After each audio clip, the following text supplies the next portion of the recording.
D'origine russe, Serge Tarasenko a la double nationalité française et britannique.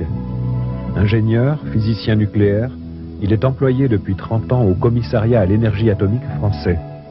Invité comme conférencier par des églises chrétiennes de toutes dénominations, mais aussi par des associations parlementaires et politiques nationales et internationales, son message est centré sur l'évangile de Jésus-Christ et la puissance de la croix face aux problèmes contemporains.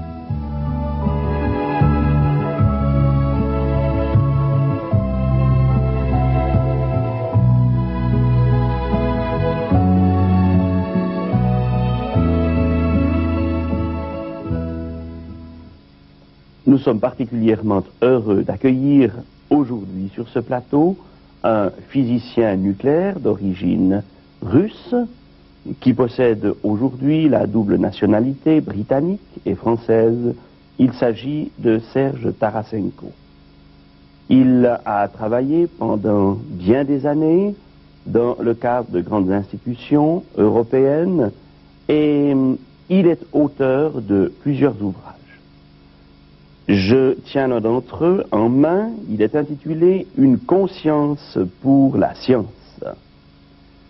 À une époque où nous avons subi des conséquences d'un récent accident nucléaire en Union soviétique, je me tourne vers vous, Serge Tarasenko, et je me permets de vous poser tout d'abord cette question. Peut-il y avoir une conscience pour la science ? Le but de cet ouvrage n'est pas tellement de le démontrer, mais en quelque sorte d'encadrer le problème à travers un témoignage personnel, la façon dont je suis arrivé à la foi, en réalisant que cette capacité extraordinaire que l'homme a de connaître le monde autour de lui, de se connaître, a été progressivement pervertie à partir du moment où on a mis la raison comme réalité suprême, comme valeur suprême. Et de ce fait, on a vidé la science d'une conscience du divin. La science ne peut pas amener l'homme à connaître Dieu, mais elle peut l'amener à l'ultime, à une barrière, un vide, dans lequel l'homme devine que s'il ne va pas plus loin, toute son aventure est vouée à l'échec. Et il s'attend à cet être qui dépasse son entendement et qui est déjà venu à sa rencontre. Je l'ai expérimenté, c'est mon témoignage. Et je montre que lorsqu'on entre dans cette relation avec son Créateur, la science acquiert une conscience du divin et surtout un ferment qui peut mener une civilisation à un succès qu'elle ne connaîtra jamais autrement. Vous êtes un scientifique, alors pensez-vous vraiment, tout au fond de vous-même, que science et foi sont pleinement conciliables?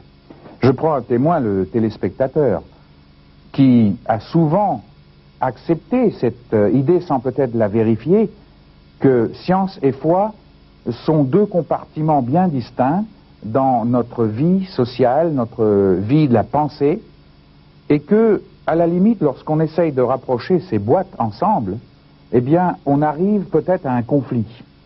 Ce conflit, je dirais tout de suite, est créé de toutes pièces par l'homme lui-même. Car science et foi sont deux formes complémentaires de connaissance. La science ne me fera connaître que ce qui est apparence. Et peut-être nous reviendrons sur cet aspect par la suite dans l'émission, car en fait ce que la science touche n'est pas la réalité. Elle ne touche qu'à une apparence de la réalité. Le fond même de la réalité échappe à l'investigation humaine. Il faudra un autre moyen, il faudra le canal de la foi pour découvrir cette réalité dans son complet. D'un côté, ne regarder que les apparences et en déduire une éthique, disons une conduite dans la vie, ne peut amener à la limite qu'une ruine. Science sans conscience n'est que ruine de l'âme. Mais d'autre part, ne voir que l'invisible, c'est-à-dire n'entrer que dans une relation avec Dieu et oublier le reste, conduit à un illuminisme à caractère religieux. Dieu nous a créés pour être en équilibre dans ce domaine et réconcilier les deux. Si la réalité ultime se présente par une apparence, il faut que je découvre quelle est la réalité ultime au fond et en même temps que je sois responsable au niveau de son apparence, au niveau de la gestion des apparences de cette réalité, au niveau du résultat de ma connaissance, il faut que je gère la planète suivant la mission que Dieu confie à l'homme lorsqu'il apparaît sur Terre. Voilà comment je réconcilie. Maintenant, si vous me permettez, je vais terminer brièvement sur le conflit. À partir du moment où je m'isole dans un aspect plutôt que dans l'autre et que néglige l'autre, eh bien, il se produit une situation de conflit.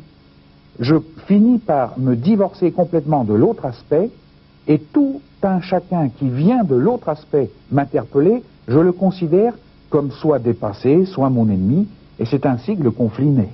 D'un côté, nous avons le scientifique qui ne croit qu'à la raison, qu'à ce qui se démontre, et de ce fait ne peut pas accepter qu'on lui vienne de parler de foi. À ce moment, il dit tout ça c'est dépassé, lui crée le conflit, et inversement, celui qui vit dans le domaine de la foi, et qui se dit, finalement la science, puisqu'elle n'arrive pas à se réconcilier avec moi, eh bien c'est l'ennemi, ça va finir par rendre l'homme super orgueilleux, eh bien cet homme-là aussi crée un conflit, parce qu'il refuse ce don que Dieu donne à l'homme d'étudier l'univers. Vous avez fait allusion à l'univers, vous parlez de Dieu. Il y a donc pour vous une intelligence derrière cet univers que nos sens nous permettent d'appréhender dans une certaine mesure. Oui, alors il faut faire très attention avec les mots lorsque nous évoquons des sujets aussi vastes. En effet, comme je l'ai dit à l'occasion d'une conférence, quand on pose la question de savoir s'il y a une intelligence derrière l'univers, rien que le mot intelligence, faudrait le définir, et puis le fait de dire derrière l'univers suppose que je vois une certaine géométrie de l'univers qui s'arrête à un moment donné, au moment où j'atteins la limite, et je me pose la question de savoir s'il y a quelque chose derrière cette limite. Mais encore faut-il connaître la substance de cet au-delà de l'univers. Donc vous voyez, ça pose énormément de questions, plus que la question elle-même. Et en fait, il faudrait aborder ce problème sous l'aspect suivant. Est-ce que, au-delà des apparences que l'univers nous livre, au-delà de l'apparence que je suis moi, au-delà de tout ce visible, quelle est la texture de l'invisible que je ne pourrais pas pénétrer par mes sens? Et à la limite, si cet invisible est vivant, comment s'exprime-t-il? Comment vient-il à moi? Comment puis-je le rencontrer? Lorsque cette rencontre s'effectue, à ce moment-là, je suis en mesure de répondre à cette question. Alors je ne sais pas si la réponse vous intéresse, elle risque de nous emmener assez loin, mais disons une fois de plus, pour les besoins d'une émission comme la nôtre, il est hors de question de s'étaler pendant des heures sur un sujet, je dirais ceci, c'est qu'il y a une intelligence dans le sens d'un esprit créateur qui a amené cet univers en existence et qui ne s'est pas détaché, il est présent partout, au niveau non pas de ce que je peux trouver au fond de mes prouvettes ou au bout de mon télescope ou au bout de mon microscope, mais c'est une intelligence qui se révèle à l'homme. Il faut qu'elle épouse la condition humaine, non pas au niveau du microscopique, de ces grains de matière, mais il faut que cette révélation touche la nature humaine dans son entier et lui montre sa véritable condition. Et lui montre en même temps, au niveau du visible, ce que peut être l'expression de cet invisible dans notre contexte de tous les jours. Et cela a été, est et sera toujours l'expression à travers Jésus-Christ de l'amour de Dieu pour tout un chacun, pour vous téléspectateurs, pour vous, mon intervieweur, pour moi, pour ces gens qui nous entourent, qui organisent ce programme. Il s'est révélé, il a révélé l'essence de Dieu, une essence d'amour, mais il est bien plus que ce que nous avons vu historiquement de Jésus-Christ. On réduit, vous savez, souvent Jésus-Christ à Bouddha, Mahomet, on dit il est pareil, il est du même genre, il apporte aussi sa contribution à l'histoire humaine. Mais Jésus-Christ est bien plus. Il a cette nature divine que l'on ne peut pas connaître en le regardant historiquement.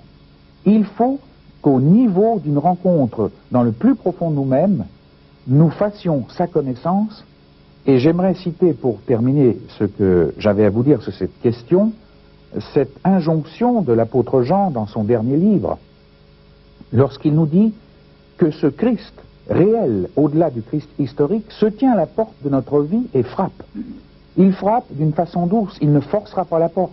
c'est une porte un peu spéciale. Sa poignée est à l'intérieur, elle est de notre côté. Lui ne peut pas ouvrir, il n'y a que nous qui puissions ouvrir. Et à ce moment-là, elle dit, si tu entends ma voix, j'entrerai chez toi, je souperai avec toi et toi avec moi. Je trouve que c'est extraordinaire. Et entre autres, le fait que ce repas est déjà prêt. Parce que s'il entre, il n'a pas de course à faire. Vous n'avez pas à préparer de repas, c'est prêt. C'est-à-dire que dans l'homme, toutes les conditions sont réunies pour le rencontrer. C'est ça qui est extraordinaire, au niveau d'un festin. Vous venez de faire état de votre foi en Dieu et vous avez prononcé un mot extraordinaire, qui est le mot rencontre. Ceci implique donc que vous avez fait vous-même, sans doute, cette rencontre. Et certainement que nos téléspectateurs seraient très intéressés de savoir comment cette rencontre s'est effectuée entre Dieu et Serge Tarasenko. C'est une question très pratique qui concerne chacun de nous.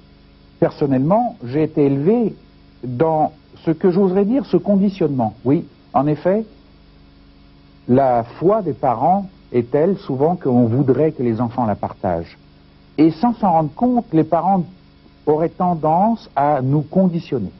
C'est-à-dire, bon, ils nous préparent au niveau, par exemple, de ce qu'on appelle l'école du dimanche, c'est-à-dire une instruction religieuse qui nous montre qui est Dieu, Jésus-Christ, on nous fait lire la Bible, on nous fait apprendre des versets, des chants, et puis on a des conversations, mais la limite est vite franchie au-delà de laquelle le parent, le père, la mère, voudrait presque forcer la foi, non pas par mauvaise intention, au contraire par bonne intention.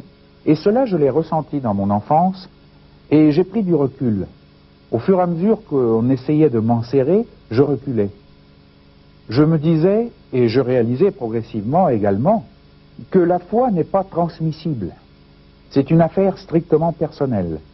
Quand je dis affaire, je suis peut-être péjoratif, c'est beaucoup plus glorieux qu'une affaire. C'est une vie personnelle, une rencontre qui n'est que personnelle. Je l'ai réalisée sans pour autant avoir fait cette rencontre. Alors je suis parti faire mes études, j'ai fait mes études à la faculté des sciences de Paris, j'ai préparé la ligne qui consiste à sortir ingénieur et en même temps j'ai voulu faire des études plus fondamentales au niveau de la faculté des sciences, une licence de sciences, et petit à petit je suis entré dans ce bouillon de culture que j'ose nommer ainsi, du rationalisme à toutes les sauces. Que l'on parle de l'atome, que l'on parle de Dieu, que l'on parle de la sagesse ou de la folie des hommes, tout est jugé sous le critère du rationalisme.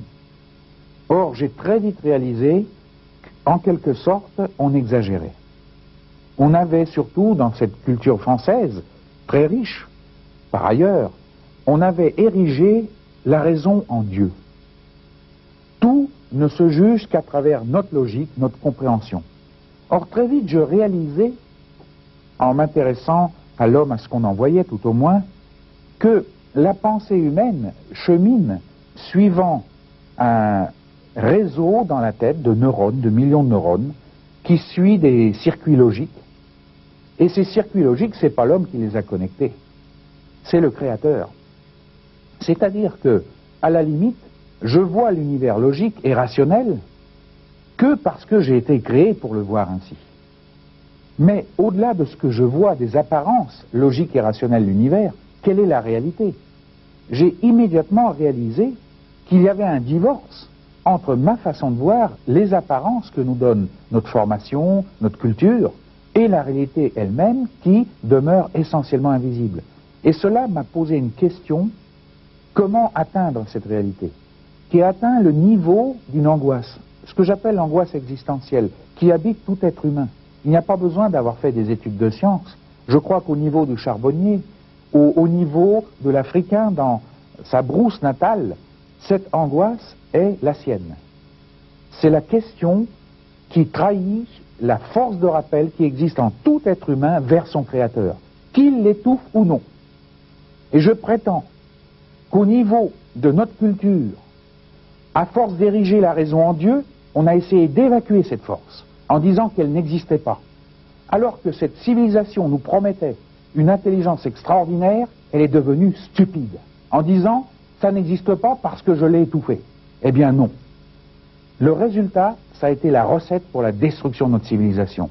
Et je suis reconnaissant, moi, qui vous parle en tant que scientifique, à l'apport culturel des autres civilisations, qui sans cesse, par leur humilité, et peut-être d'une certaine façon leur obscurantisme, c'est assez paradoxal ce que je vous dis, nous rappellent que non, tout ne se ramène pas de la technologie, de la science et de la raison. Il y a une autre dimension dans l'être humain. Il y a cette force de rappel. Et moi, je l'ai vécu au niveau de cette angoisse qui m'a fait reprendre ce livre qui est la Bible, que j'avais lu, comme je vous l'ai dit, dans mon enfance, que j'avais, disons, considéré comme un héritage intéressant de la civilisation hébreu, qui nous interpelle dans une certaine mesure. Je trouvais au niveau de la raison des inexactitudes, des contradictions, des flous, etc. Et j'allais même jusqu'à retirer ces contradictions, entre autres, par exemple, quand Jésus-Christ dit celui qui ne hait pas haïr son père, sa mère, son frère, sa sœur, ne peut être mon disciple. Et quelques années plus tard, l'apôtre Jean écrit celui qui hait son frère est un meurtrier. Pour moi, c'était une contradiction. J'allais jusqu'à dire, vous voyez, la Bible présente des contradictions. Mais plus tard, j'ai découvert, lorsque je suis entré dans une foi vivante, une relation, une rencontre personnelle avec Dieu en Jésus-Christ, j'ai découvert non pas qu'il y avait une contradiction, mais un paradoxe délibéré pour que celui qui aborde ce paradoxe avec sa raison seule se plante complètement, n'arrive à rien du tout, mais que celui qui recherche une réponse authentique de Dieu trouve la réponse. C'est ça l'aspect parabolique de la Bible.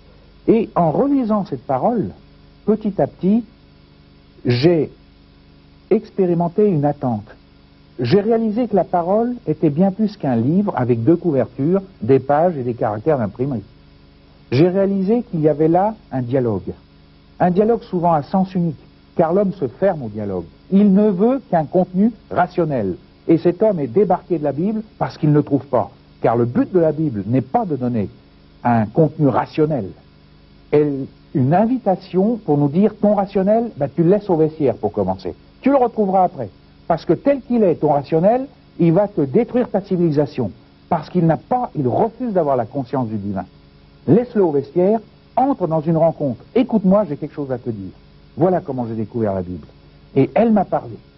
D'un seul coup, j'ai réalisé que le canal d'entrée dans ce monde, eh bien, la Bible me le donne. C'est la foi. La foi, mais je connaissais ça. Ça me rappelait ce que mes parents m'avaient dit. Mais je ne l'avais pas expérimenté. En fait, je pensais que la foi, c'était une croyance.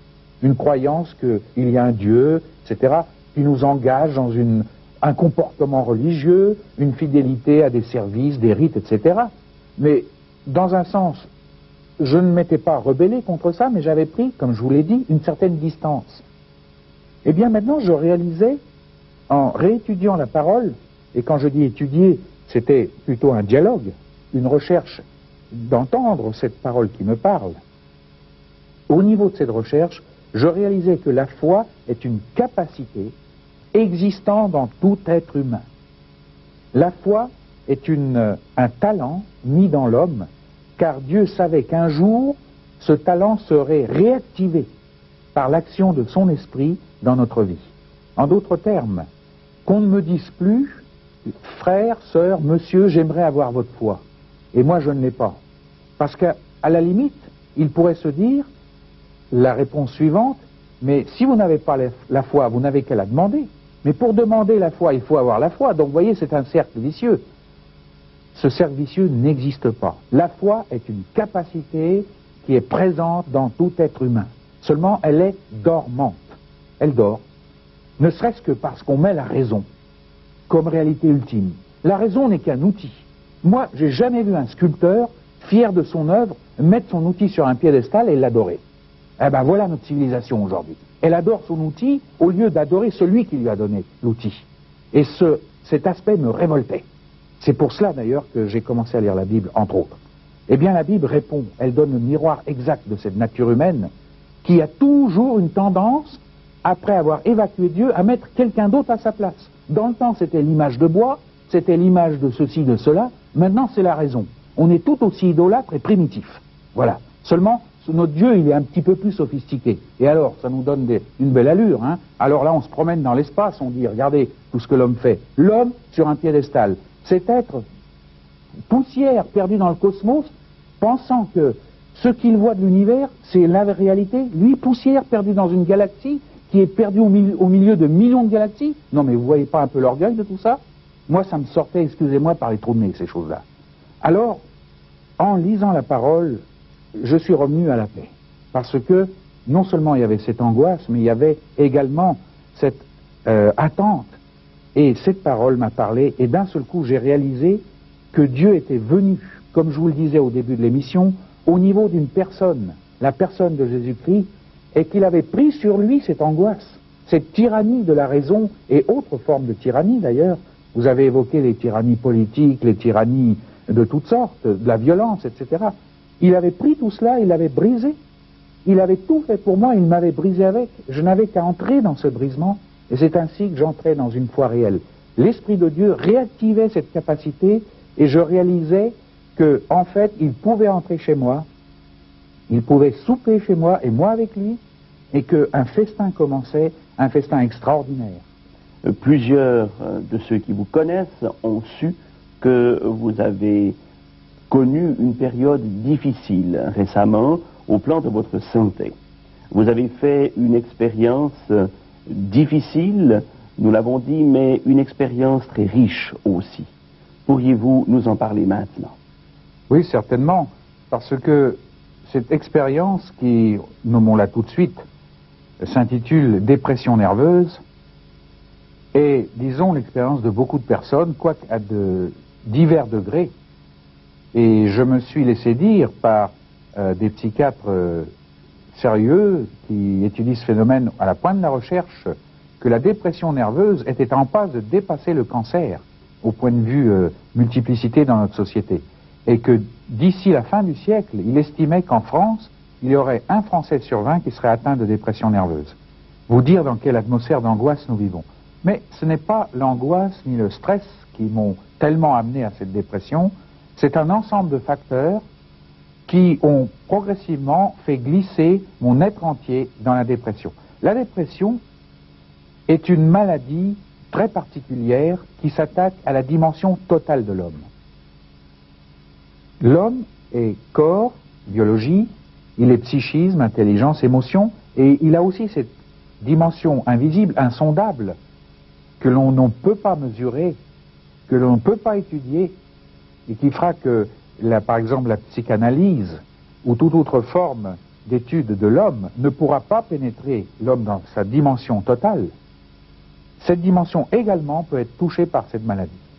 Et c'est ce que j'ai vécu, et j'aimerais en quelque sorte m'entretenir avec vous de cette maladie, et surtout de la façon dont je suis sorti de cette maladie. Elle a commencé d'une façon presque indétectable. Ça a été un glissement. Vous savez, quand on est dans une voiture dont le frein à main est desserré, elle commence à démarrer, vous ne vous rendez pas compte. Et puis, au moment où on acquiert de la vitesse, qu'il semble que nous sommes en pleine glissade, on va vers la catastrophe. Et c'est ce qui est arrivé au niveau de réaliser que je fatiguais beaucoup, que mon rendement au travail diminuait, que des questions sans réponse commençaient à me hanter, des angoisses, etc. Et aussi le fait que j'étais dans une situation de contrat renouvelable tous les 5 ans, dans un projet international, dont le patron était un homme qui voulait que les scientifiques qui travaillaient dans ce projet donnaient tout leur être à la science. C'est-à-dire qu'il avait inauguré un système de contrôle de notre travail qui allait jusqu'à contrôler ce que nous faisions pendant nos vacances et les temps libres.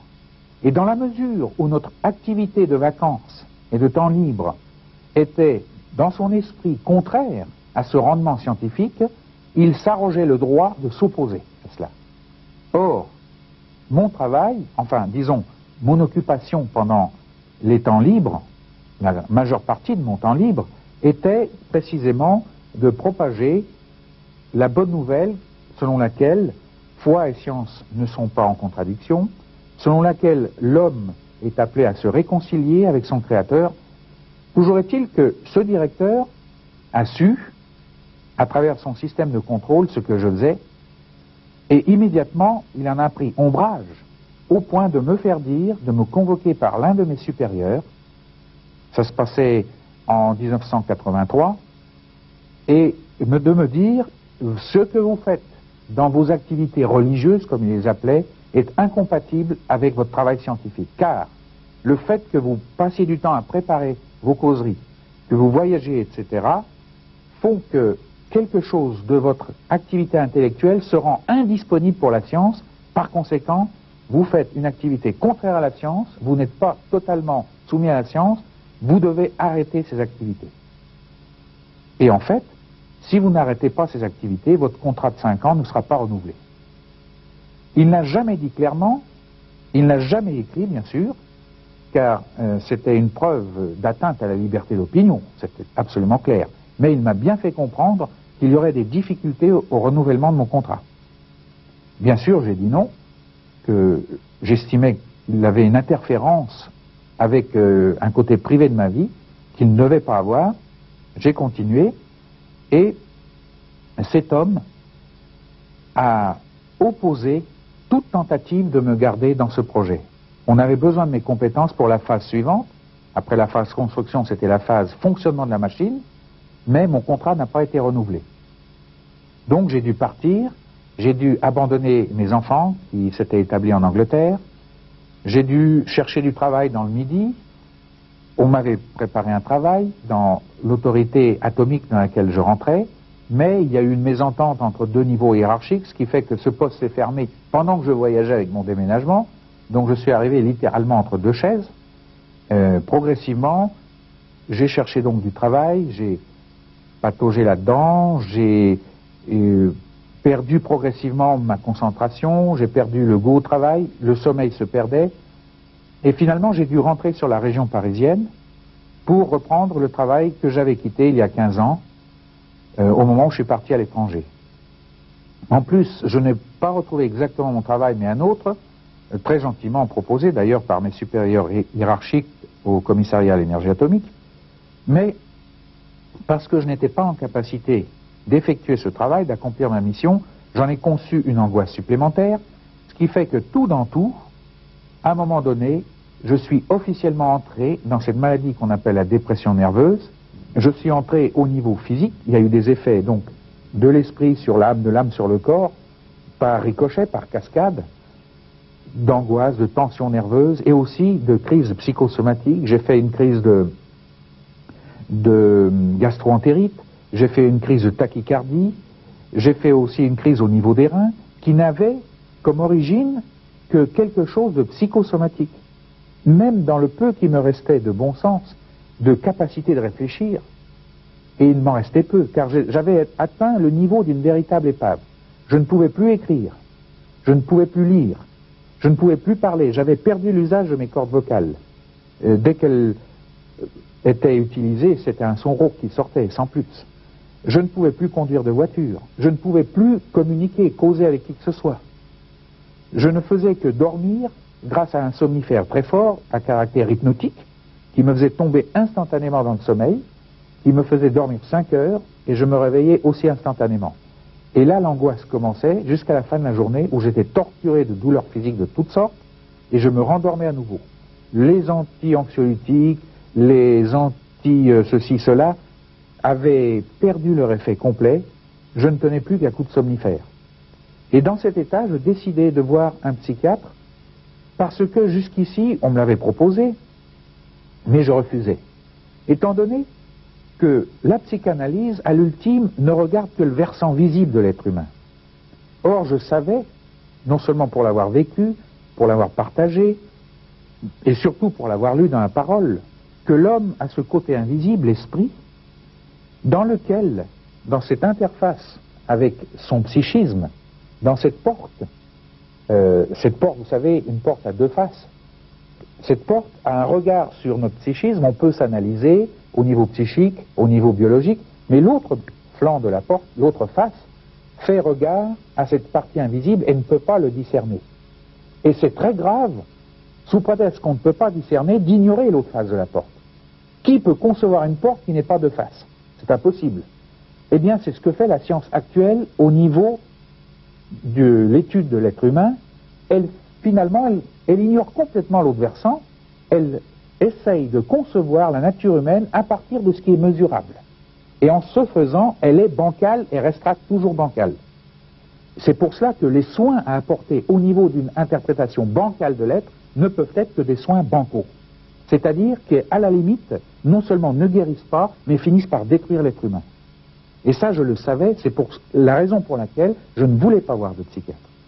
Mais je décelais, finalement, je détectais, j'arrivais à découvrir l'existence d'un psychiatre chrétien qui croyait à cette dimension invisible et qui d'ailleurs, plus tard il me dira, lorsqu'il réalisait dans certaines formes de dépression une oppression au niveau de cet invisible, une oppression spirituelle, ne soignait pas cette personne, mais le renvoyait à soit un prêtre, soit un pasteur, pour une cure d'âme peut-être, et encore, il faudrait bien être d'accord sur ce qu'on entend par cure d'âme. Donc, ce psychiatre me donnait une impression de confiance, et je décidai d'aller le voir, et lorsqu'il, après une conversation de 10 minutes à peine, réalisa l'étendue du mal, il appela ma femme et lui dit, vous savez, son état est bien plus grave que ce que je pensais, ce n'est pas des mois, mais probablement des années qu'il faudra pour l'en sortir, s'il s'en sort. Car j'étais arrivé à quelques mois de l'aliénation totale.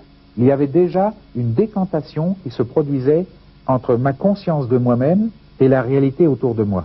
À plusieurs reprises, je fus plongé dans une situation où je ne savais pas qui j'étais ni où je me trouvais. Ça a été très bref, mais c'était les premiers signaux d'alarme qui s'allumaient pour m'avertir de l'arrivée imminente d'une aliénation totale.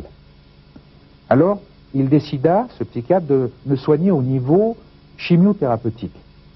Car il ne croyait pas beaucoup à la psychanalyse, il en connaissait tous les revers, il était psychiatre de pointe, il faisait de la recherche, il était directeur d'un institut médico-pédagogique, et c'était un homme de confiance extraordinaire, jeune, brillant, et il décida de me soigner à l'aide des produits des découvertes les plus récentes en chimiothérapie au niveau de la fente synaptique, c'est-à-dire de cet endroit qui se trouve entre deux neurones et qui conditionne beaucoup l'état de notre santé au niveau mental et psychique. Et il prescrivit un médicament qui devait prendre effet dans les semaines à suivre. Exactement 3 jours après, je me réveillais un matin complètement délivré de toute angoisse, de toute oppression, une sensation que je n'avais pas vécue depuis 14 mois que j'étais malade, mais une impression de libération extraordinaire. J'oubliais très vite que le reste avait été affecté par cela. Je décidai de courir dans la campagne. Je ne pus faire plus de 500 mètres. J'étais complètement épuisé. Mon corps n'était plus du tout entraîné à cela. J'essayais d'écrire une lettre. J'arrivais à peine à mettre quelques mots cohérents. Il a fallu que ce processus de guérison déclenché d'une façon aussi soudaine, instantanée, s'irradie dans le restant de mon être pour que progressivement mon psychisme et mon corps reviennent à la normale. Pourrait-on dire alors que vous avez vécu une espèce de miracle? De miracle, je dirais, parce que la question du miracle m'a été posée par le psychiatre. Qu'est-ce que vous entendez par miracle? Effectivement, je lui téléphonais et la première question que je lui posais au téléphone était la suivante. Dites, monsieur, votre médicament, celui que m'avait prescrit, quel est son temps d'action? À partir de quand doit-on réaliser les premiers effets? Oh, il m'a dit, vous savez, 3-4 semaines, on commence à se sentir légèrement mieux. Mais il faut attendre des mois, au moins 6 mois, pour retrouver un semblant d'équilibre. Or, moi, ça s'était fait en 3 jours. Et c'est à ce moment-là que je prononçais le mot miracle. Il me convoqua chez lui et me demanda ce que j'entendais par miracle. Bien sûr, il me demanda de raconter en détail ce qui s'était passé. Et miracle, pour moi, je le définis ainsi. Nous sommes entourés de toutes sortes de circonstances autour de nous et en nous qui font que ce que nous voyons se dérouler sous nos yeux peut être vu comme l'effet d'une cause. Une cause qui elle-même peut être l'effet d'une autre cause. Vous voyez, une sorte de ricochet qui nous ramène toujours à un point de départ dans un réseau de circonstances. Eh bien, il arrive des situations où on a beau remonter des faits à cause, on n'arrive nulle part. On arrive à un plafond, en fait, on n'arrive pas à remonter à la cause première. Eh bien, ce ricochet d'événements amène ce qu'on appelle un miracle. Un miracle, l'origine, on ne peut pas la remonter au niveau de l'analysable. Il nous transcende, il a un point de départ dans quelque chose que nous ne pouvons pas voir. Alors, le psychiatre fut entièrement d'accord avec cette notion, mais il fut surpris de mon récit, car je lui dis la chose suivante: ce matin précis où je fus libéré, après quelques heures de tentative d'exercice physique, je réalisais soudainement que j'eus envie de dormir. J'allais au lit sans somnifère, je dormis pendant 1 heure. Ça a été pour moi une révélation. Je me suis dit, mais c'est que j'ai retrouvé le sommeil. Alors ce soir-là, je décidai de ne prendre aucun somnifère, de retourner au lit. Puisque j'avais dormi pendant 1 heure, il n'y avait aucune raison que je ne dormis pas cette nuit-là sans somnifère. Et c'est ce qui se produisit. Je dormis comme un enfant nouveau-né, sans l'aide d'aucun somnifère, par une décroissance brutale de la dose. Et depuis ce moment-là, j'ai dormi normalement. Alors lorsque le psychiatre entendit cela, il tiqua un peu, évidemment, parce que j'étais contraire aux lois du bon sens médical, mais accepta le fait que je dormais sans somnifère. Toutefois, il me prescrivit un stimulant, parce que pour lui, miracle ou pas, il fallait me remonter. Je ne pouvais pas d'un seul coup débarquer dans la bonne santé instantanément. Miracle, d'accord, mais il était psychiatre avant tout. Il était croyant, mais il semblait qu'il fît un cloisonnement entre les deux. Dans son cabinet médical, il était avant tout psychiatre, et je lui tire mon chapeau, car c'était un scientifique honnête. Il me prescrivit donc un stimulant, et ce stimulant produisit un résultat tout à fait inattendu. Je devins super excité. Il fallait que ça saute. J'entraînais ma femme par ici, où nous faisions telle activité, et puis telle autre. C'était invivable. Ma femme téléphona avec angoisse au psychiatre, en disant: mais qu'est-ce que vous lui avez donné, une fièvre de cheval ou quoi? Ah, elle dit: d'accord, peut-être la dose était trop forte. Il diminua la dose de moitié. Même résultat. Il rediminua la dose encore de moitié, toujours même résultat, et au bout de 3 semaines, il élimina complètement ce stimulant. À ce moment-là seulement, je retrouvais un comportement non excité, normal. Donc, cela prouvait que le stimulant était en trop. J'étais effectivement et totalement guéri. Je n'avais pas besoin de stimulant, le reste se fit. Petit à petit, au niveau du psychique, au niveau de la pensée, vous savez que je pouvais ne plus penser, plus aligner 2 pensées logiques. Pendant ma maladie, je réalisais que des circuits se refermaient. Mais réellement, physiquement, j'entendais presque comme des claquements dans ma tête et des étincelles qui me parcouraient dans l'arrière-rétine, qui me donnaient l'impression que des circuits se remettaient en route. D'un seul coup, je réalisais que je voyais la logique d'un événement très simple et de plus en plus compliqué ensuite. Et non seulement j'ai retrouvé toute cette capacité intellectuelle qui était la mienne, qui était ce qu'elle était avant la maladie, mais beaucoup plus. Jamais je n'ai travaillé avec autant de clarté, de sens, de mes responsabilités, de vision des problèmes comme maintenant. C'est comme si une prime m'avait été accordée après la guérison, ou disons au moment de la guérison. Le corps également retrouva son usage, mais là il a fallu 3-4 mois. J'allais jusqu'à courir 80 à 100 km par semaine à pied, tellement je me sentais en forme. J'ai réduit depuis, parce que c'était un peu aberrant de courir tant que ça, mais je retrouvais complètement ma forme. Alors, peut-être, je devine un peu votre question, en tant que chrétien. Voilà, oui, effectivement, j'allais vous la poser. En tant que chrétien, comment intégrez-vous cette espèce de descente aux enfers dans votre vision de la vie et votre compréhension d'un Dieu qui vient à notre rencontre, qui nous aime, qui se révèle à nous en Jésus-Christ? Voilà. Ça, c'est une question extrêmement importante, parce que vous touchez là, du doigt, la grande question du sens de l'épreuve. L'épreuve, le test, en fait, le mot grec, enfin, et surtout la vision que j'ai de l'épreuve, qui est un test.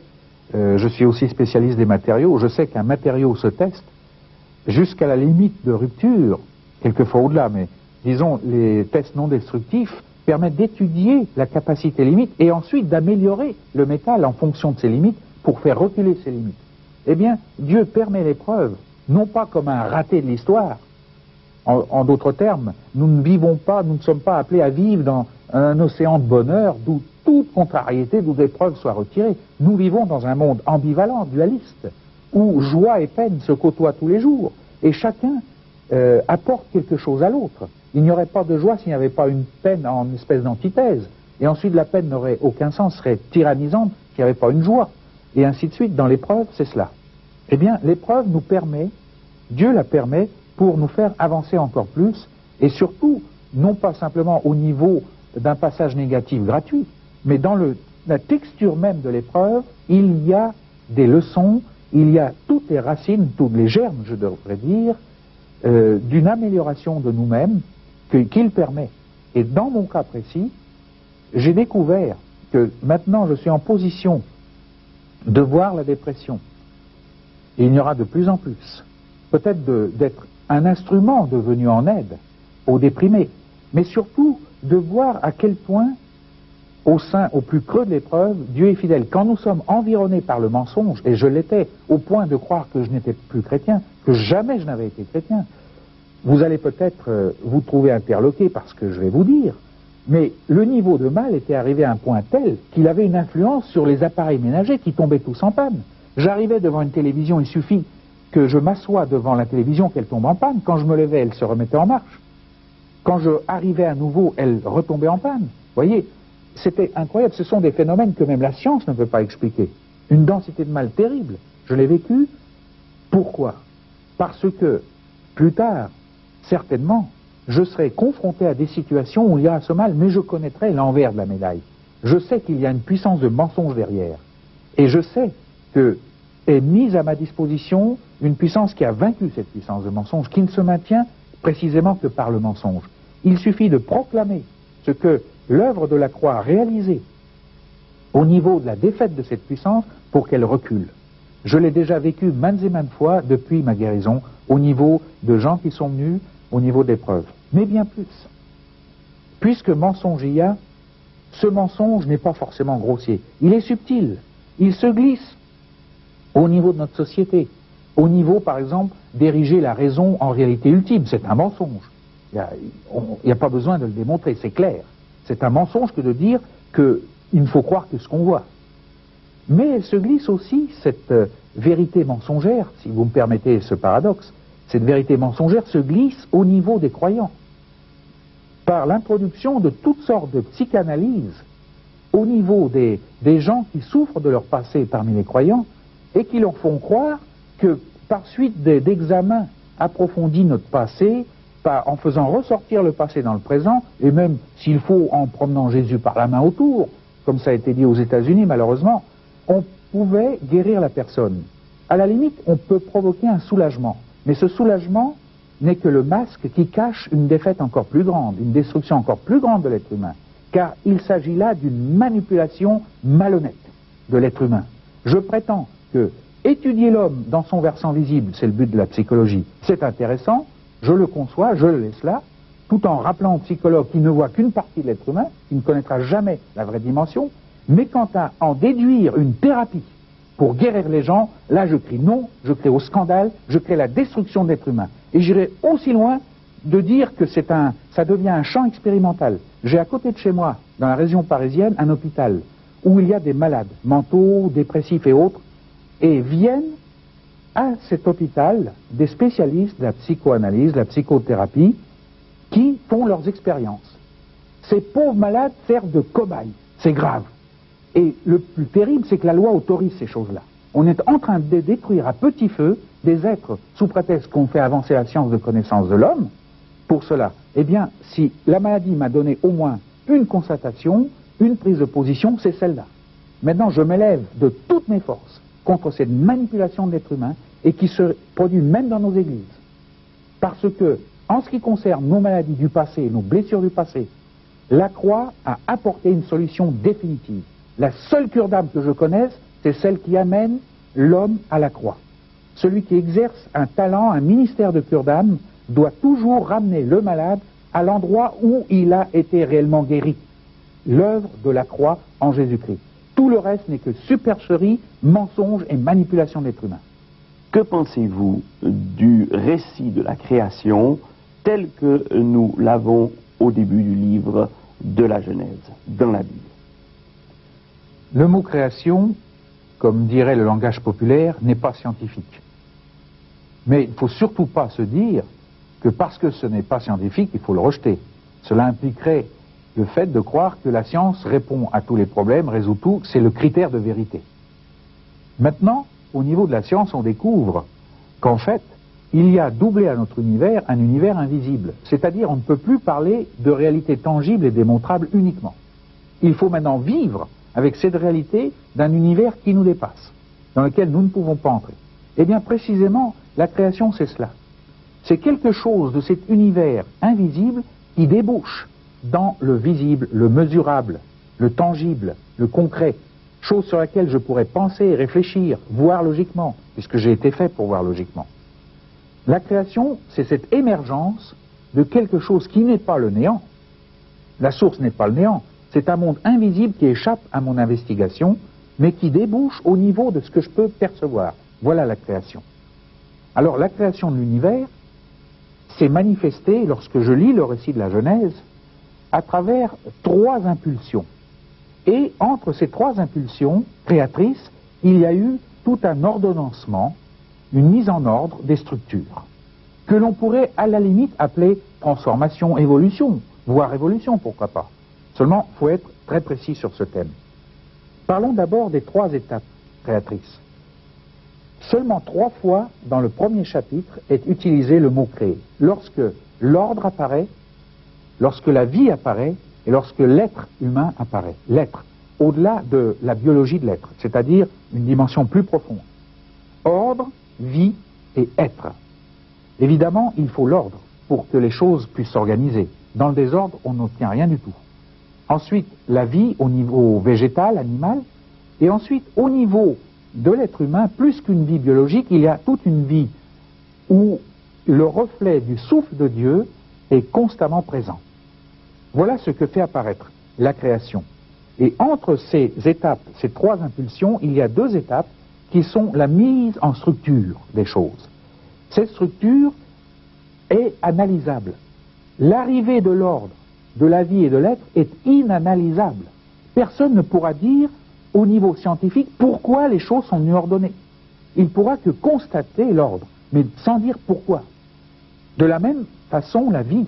On peut constater la vie par ses phénomènes, ses caractéristiques, mais personne ne pourra dire ce qu'est la vie. De la même façon, l'être humain. Entre autres, on ne pourra pas expliquer le comportement humain totalement. Mais revenons à ces étapes intermédiaires où l'homme assiste à une structuration grâce aux fossiles, grâce à l'analyse dans le temps, à la datation du carbone 14, etc. Il assiste à une structuration de l'univers avec recul. Car lorsque l'univers a démarré, l'homme n'était pas là. Donc déjà, la science de l'étude des origines de l'univers ne sera qu'une pseudo-science. Ça ne sera jamais une science exacte. Car une science exacte exige qu'un observateur soit présent, qu'il puisse manipuler ce qui se passe à ce moment-là pour que ces théories soient vérifiées. Or, personne n'ayant été présent, cette science des origines de l'espèce ne sera qu'une pseudo-science, une spéculation sans plus. Voilà, soyons clairs là-dessus, ne mettons pas le mot science sur l'évolution. L'évolution ne sera jamais une science, c'est clair. Ensuite, l'évolution ne peut voir que ce qui est visible.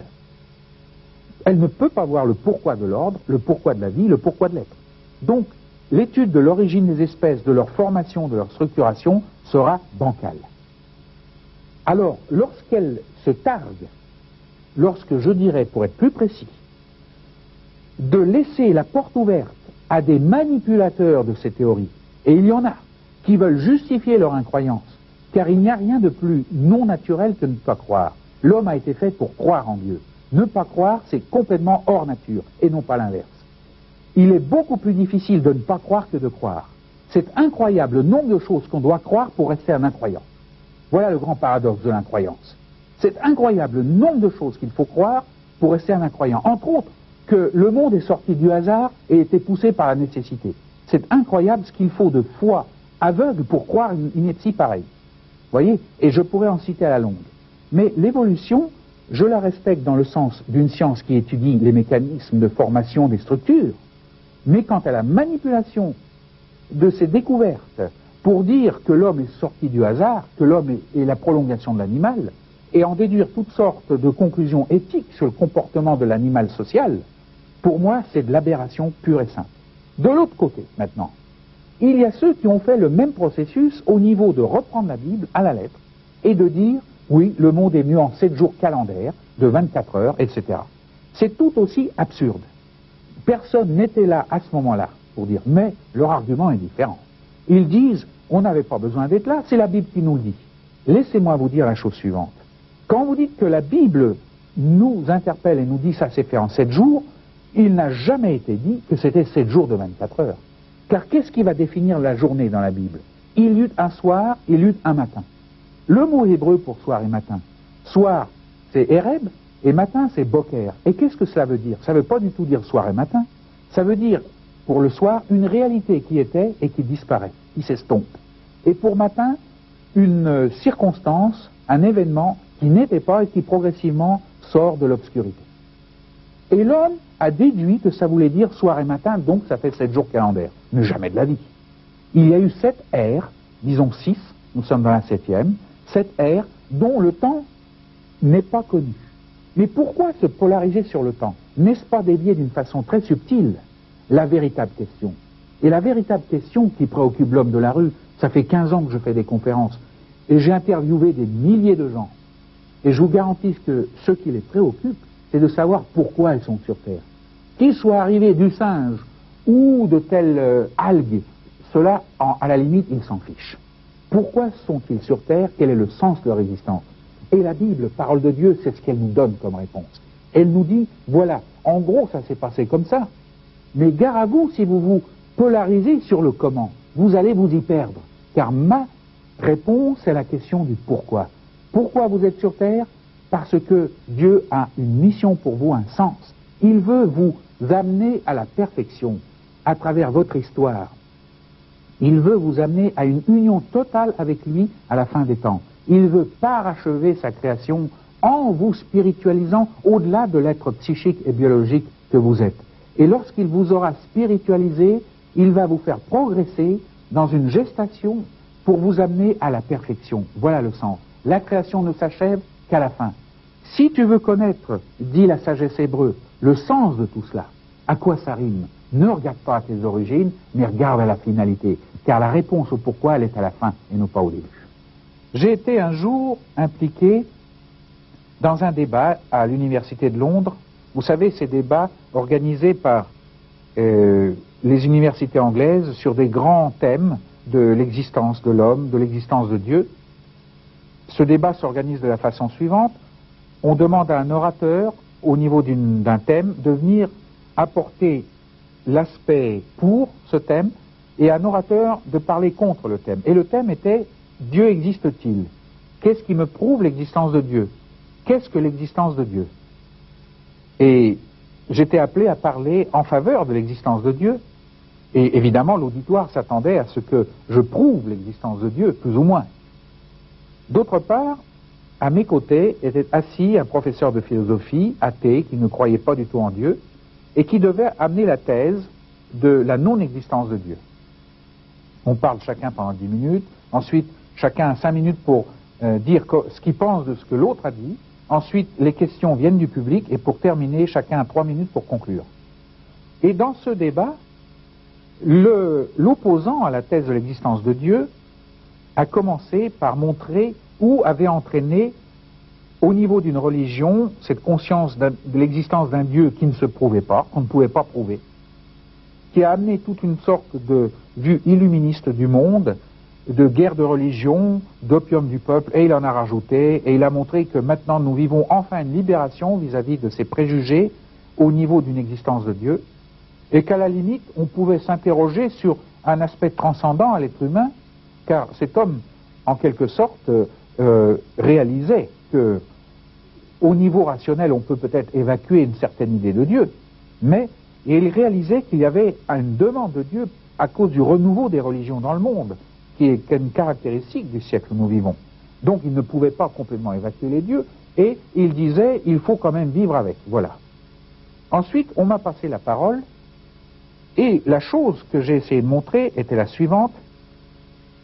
Quand on parle d'existence de Dieu, il faut savoir de quoi on parle. Prononcer le mot Dieu, immédiatement suscite une idée, une certaine idée, Dieu. Quand mon opposant, et je l'ai nommé par l'intermédiaire du président, Monsieur le Président, quand mon opposant a dit que Dieu n'existait pas, il avait une certaine idée. Mais avant de parler de Dieu, quand on parle d'électrons, on parle de quelque chose que l'on connaît. Ceux qui ne connaissent rien à l'électron sont invités à se taire, évidemment. Mais quand on parle de l'existence de Dieu, il faut encore connaître Dieu.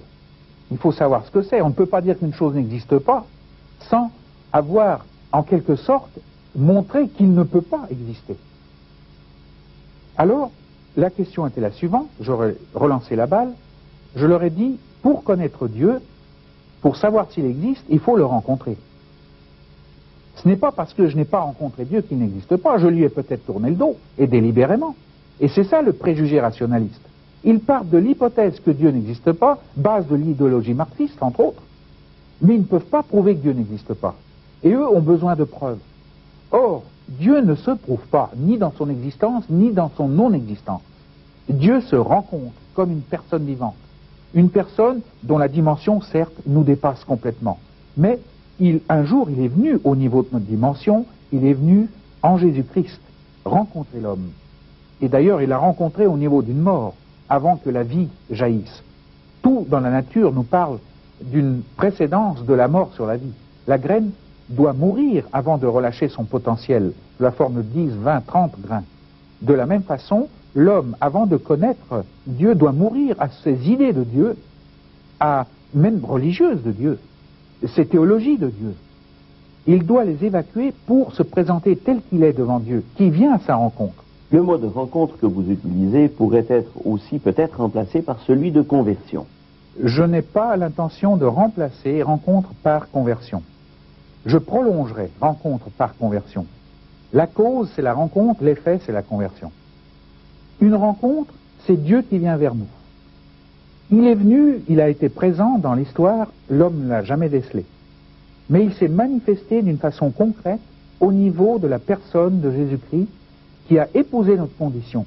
Et déjà, en son temps, historiquement, il nous avait rencontrés, tant les générations précédentes que les générations qui allaient suivre. Il avait rencontré toutes les générations humaines, car il avait pris sur lui, pas tellement leurs conditions, leur histoire, mais les conséquences d'une séparation à travers cette histoire d'avec Dieu. Des conséquences de tyrannie, de destruction lente, et de misère que cela comporte, d'angoisse entre autres. Il a pris toutes ces conséquences et il les a brisées. Il a libéré l'homme. Mais en libérant l'homme d'une façon historique peut-être, il l'a libéré au-delà de l'histoire.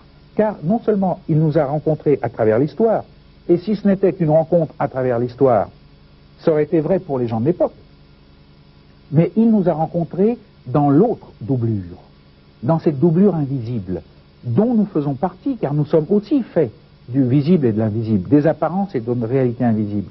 C'est là qu'il nous a rencontrés. Il nous a rencontrés en fait dans notre véritable identité qui dépasse, qui fait sauter le cadre de l'histoire et du temps.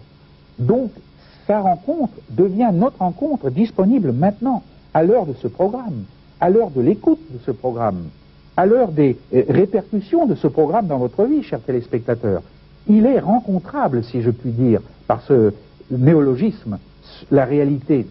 Et lorsque je l'accepte, lorsqu'il entre dans ma vie, à ce moment-là, un changement s'opère, je suis converti. Il y a une métanoïa, un demi-tour, métanoïa, mot grec, un demi-tour qui s'effectue, et la conversion, c'est cela. Alors, cette conversion traduit le fait qu'il m'a rencontré, que je l'ai rencontré, et que dans cette symbiose, une transformation s'effectue qui affectera toute ma vie. Une conversion qui va durer toute ma vie, car elle va toucher tous les compartiments. Je vous remercie beaucoup. Effectivement, le texte biblique nous dit « Tournez-vous vers moi et vous serez sauvés ».